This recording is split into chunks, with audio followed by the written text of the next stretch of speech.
Кратци подметнаа пожар во куќа на гастербајтер во Кочанско Мородвис. Таму тие дошле нешто по полноќ во обид да го ограбат гастербајтерот, кој со години печели во Швајцарија, но наишле на слаб плен. Лути и во намерата да ги сокријат трагите од своето присуство таму, подметнале пожар со цел куќата да ја изгорат до темел. За среќа, соседите биле побрзи од огнот, па интервенирале веднаш и гастербајтерот го спасиле од катастрофа. И поодно, чим видов дека трупчето ставено таму, зазвони му на братанец му. Викам, дојде, викам, така и така, вика. Вика ова. И клучото, жена му пошта работи. Звони и на полицијата, и на пожарната. И дојдоа.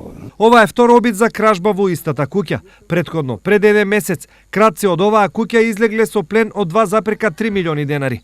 Со себе тие ја однесоа 40 годишната мака на гастербајтерот, изразена во 400.000 денари, 28.000 швајцарски франци, 1000 евра и 73 златни француски монети.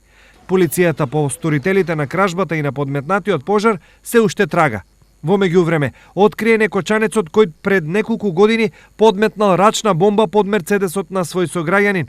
Станува збор за лице на возраст од 21 година со иницијали БМ. До запалка од рачна бомба М75 отишол на улицата Гоце Делчев во Кочани и во дворното место од семејната куќа на лице од Кочани, позади задното лево тркало од неговото патничко моторно возило Мерцедес, ја поставил бомбата и употребил непозната запаллива материја, при што дошло до експлозија и опожарување на возилото. Дали БМ на собственикот на Мерцедесот му бил луд или само љубоморен ќе покаже истрагата, но тој од денес е со кривична пријава за неовластено изработување, држење, посредување и тргување со оружје или распрскрувачки материи и предизвикување општа опасност.